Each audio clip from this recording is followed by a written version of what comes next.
کیا خواتین ناخن بڑے رکھ سکتی ہیں زینت کے لیے؟ یہ سوال ہے، عام طور پر خواتین کی طرف سے پوچھا بھی جاتا ہے۔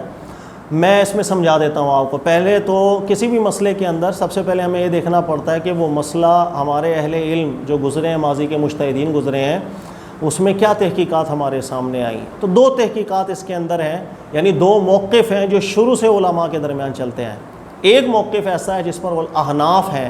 یعنی علماء احناف ہیں، ان کا موقف یہ ہے کہ جب 40 دن کی مدت پوری ہو جائے، اب مرد ہو خواتین ہو، دونوں کے لیے گناہ ہوگا کہ وہ 40 دن سے زیادہ اپنے ناخنوں کو نہ کاٹیں۔ لازمی ہے کاٹنا، 40 دن سے اندر اندر کاٹنا ہے۔ ان کے نزدیک گناہ ہے کہ 40 دن سے زیادہ ہم ناخن اگر کاٹ لیں تو۔ ان کی دلیل کیا ہے میں بیان کر دیتا ہوں۔ اچھا، ان کے مقابلے میں جیسے شافعی علماء ہیں، فقہ حنبلی کے علماء ہیں یا دیگر علماء ہیں، ان کا موقف یہ ہے کہ 40 دن اگر گزر جائیں، اس کے بعد خاتون اگر ناخن کو نہیں کاٹتی لیکن اس کی صفائی پراپر کرتی ہے، اس میں گند جمع نہیں ہوتا جو غسل کے لیے پرابلم کرے، وضو کے لیے پرابلم کرے، یا جراثیم ہو کھانے کے لیے اس کی صحت خراب کرے، صفائی کا اگر وہ خیال کرتی ہے اور ناخن تھوڑے بڑے ہو جاتے ہیں اس کے، تو ہم خلاف سنت ضرور کہہ سکتے ہیں، لیکن ہم اس کو گناہ نہیں کہہ سکتے، خاتون گناہ گار ہو رہی ہے، حرام میں مبتلا ہو رہی ہے، ہم یہ چیز نہیں کہہ سکتے۔ یہ دو موقف ہیں علماء کرام کے جو چلتے ہیں۔ پاکستان کے اندر زیادہ تر چونکہ فقہ حنفی کو فالو کیا جاتا ہے، لہذا میں ان کی دلیل بھی بیان کرتا ہوں، دیگر علماء کی بھی بیان کر دیتا ہوں۔ اچھا، ان کی دلیل جو فقہ حنفی کے اہل علم ہے وہ کہتے ہیں، مسلم کی ایک روایت ہے، حدیث ہے کہ صحابہ کہتے ہیں وقت لنا رسول اللہ صلی اللہ علیہ وسلم، یا وقت لنا کا ایک لفظ ہے کہ ہمارے لیے وقت باندھ دیا گیا کہ ہم 40 دن کے اندر ناخنوں کو کاٹ دیا کریں۔ یہ ایک روایت آئی ہے، سند اس کی بالکل صحیح ہے اور ثابت ہے، مجتہدین کو بھی ثبوت کے ساتھ یہ روایت ملی ہے، جس سے نتیجہ اخذ کیا جاتا ہے۔ اور نتیجہ یہ اخذ کرتے ہیں فقہاء احناف، نمبر 1، اگر 40 دن کے بعد بھی ناخن رکھنا جائز ہو، ہم کہیں بھائی فقط مکروہ ہے، تو وقت باندھنے کے لیے اتنی زحمت کرنے کی کیا حاجت ہوئی؟ یعنی وقت تو اسی وقت ہی باندھا جاتا ہے جب کسی چیز کا اہمیت کو اجاگر کرنا ہو کہ اس کے بعد گناہ ہو جائے گا، اس لیے آپ ایک لائن ڈرا کر دیتے ہیں کہ اس کے آگے نہیں ہونا، اس کے آگے پاؤں گیا تو نو بال ہو جائے گی، لیگل ہے اس سے پیچھے پیچھے۔ تو جب اللہ کے نبی علیہ الصلوۃ والسلام نے ایک لائن ڈرا کی 40 دن کی، جو یہ خود تقاضا کر رہا ہے اس بات کا کہ جب 40 دن کی لائن کراس ہو جائے گی تو ہم بالکل اس وقت سے خروج کریں گے، اس حدیث کا عدول ہوگا، مکروہ تحریمی کہا کرتے ہیں وہ، یعنی کہ گناہ گاری لازم آئے گی۔ اس کے مقابلے میں جو دیگر علماء کرام ہیں جیسے فقہ شافعیہ کے، فقہ حنبلی کے، ان کے نزدیک حدیث میں بالکل 40 دن کی ایک بیان کی گئی ہے، وقت بیان کیا گیا ہے، لیکن یہ وقت وجوبی طور پر نہیں ہے، ایک اخلاقی اور ادبی اور ارشادی طور پر ہے، اور وہ بھی ایک علت کے ساتھ ہے۔ یعنی اگر آپ بالکل صفائی کا خیال نہیں کریں گے تو ایسی صورت کے اندر ایک وقت کی قید ہے، لیکن آپ صفائی کا خیال کریں گے تو پھر اتنا عیب نہیں ہے، پھر صرف خلاف سنت رہ جاتا ہے کہ اللہ کے نبی علیہ السلام کی ایسی کبھی عادت نہیں رہی تھی، لیکن ہم اس کو گناہ گاری میں نہیں، ہم کہیں گے کراہت ہے، مکروہ اچھی چیز نہیں ہے، لیکن گناہ گار ہو رہی ہے خاتون، ایسا نہیں کہہ سکتے اگر وہ صفائی کا خیال رکھ رہی ہے۔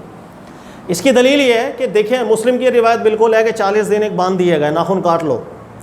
لیکن ایک دیگر حدیث کے اندر علت بیان کی جا رہی ہے کہ کیوں بڑے ناخن نہ رکھنے کی ہمیں حکم ہے، اور وہ روایت یہ ہے کہ ایک صحابی ہیں حضرت ابو ایوب انصاری، وہ کہتے ہیں کہ اللہ کے نبی علیہ السلام کی بارگاہ میں ایک شخص آئے تھے اور آ کر کے اللہ کے نبی علیہ السلام سے عرض کرتے ہیں کہ آسمان کی کوئی باتیں ملیں آپ کے پاس آئی ہیں، اگر کوئی وحی تو ہمیں بھی سنائیں۔ اچھا، اس کی حالت اللہ کے نبی علیہ السلام نے جب دیکھی تو اللہ کے نبی علیہ السلام نے فرمایا کہ لوگ آسمان کی خبروں سے متعلق ہم سے پوچھتے ہیں، لیکن ابھی ان کی اپنی ایسی حالت ہو رہی ہوتی ہے کہ ان کے ناخن دیکھیں تو وہ گندگی اور جنابوں سے بھرے ہوئے ہیں، یعنی ان کے ناخن دیکھیں تو وہ گندگی اور جنابوں سے بھرے ہوئے ہیں۔ اس حدیث کے اندر وہ طبقہ امام شافعی علماء یا فقہ حنابلہ کے جو علماء ہیں وہ بیان کرتے ہیں کہ ناخن کے اندر جو پرابلم ہے اصل میں وہ جنابت اور تفس کا ہے، یعنی وہ گندگی کا پرابلم ہے جو اللہ کے نبی علیہ السلام نے اس علت کو بیان کیا۔ فی نفسی ہی ناخن بڑے ہونا یا ناخن چھوٹے ہونا یہ علت نہیں ہے، علت ہے کہ ناخن جتنے بڑے ہوں گے صفائی کا اتنا پراپر خیال نہیں رکھا جائے گا، اس لیے تفس کی علت کو اللہ کے نبی علیہ السلام دیگر جگہوں پر بیان کرتے رہے۔ لہذا ان علماء کے نزدیک کہ یہ حکم اس لیے ارشادی ہے کہ اس کا تعلق نظافت کے ساتھ ہے، تفس کے ساتھ ہے، لہذا اگر کوئی خاتون ہے وہ زینت کے لیے ایسا شہر ملک ہو کہ جہاں پر ناخن تھوڑے سے بڑھ جائیں اس کو زینت شمار کیا جاتا ہے، اچھا دکھتا ہے، لیکن اس صفائی کا پراپر خیال رکھے تو غسل جنابت کے لیے پرابلم نہ کر رہا ہو، یا اس کو وضو کے لیے پرابلم نہ کر رہا ہو، یا گندگی نہ ہو کہ اس کی طبیعت خراب ہو جراثیم وغیرہ سے، ایسی صورت کے اندر وہ خلاف سنت کام ہے، لیکن ہم گناہ گاری نہیں کہہ سکتے۔ یہ دو موقف ہیں جو علماء کے چلتے ہیں، میں نے دونوں آپ کو بیان کر دیا، دونوں اچھے ہیں، دلیل میں دونوں معقول ہیں، آپ کو جو قول دلیل میں زیادہ اچھا لگے آپ اس پر عمل کر سکتے ہیں۔ لہذا اگر کوئی خاتون ایسی ہیں کہ جس کا شوق بھی ہو، بڑے ناخن رکھتی بھی ہیں،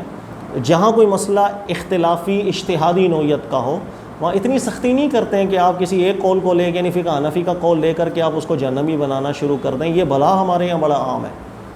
یعنی اگر پاکستان میں ہم چاہے فقہ حنفی زیادہ لوگ فالو کرتے ہیں،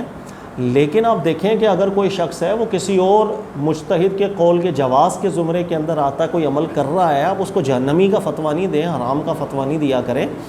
اس چیز کی اجازت نہیں ہوتی ہے۔ مسئلہ اتنا محکم ہوتا اللہ محکم طور پر بیان کرے جاتا، اس کو اجتہاد میں چھوڑا ہی اس لیے کہ امت کے لیے نرمی پیدا ہو، اس کے باوجود ہم سختی کریں گے تو پھر ہم دین کے مزاج کے خلاف ہو جاتے۔ اللہ تعالیٰ سمجھنے کی توفیق عطا فرمائے۔ جزاک اللہ خیر۔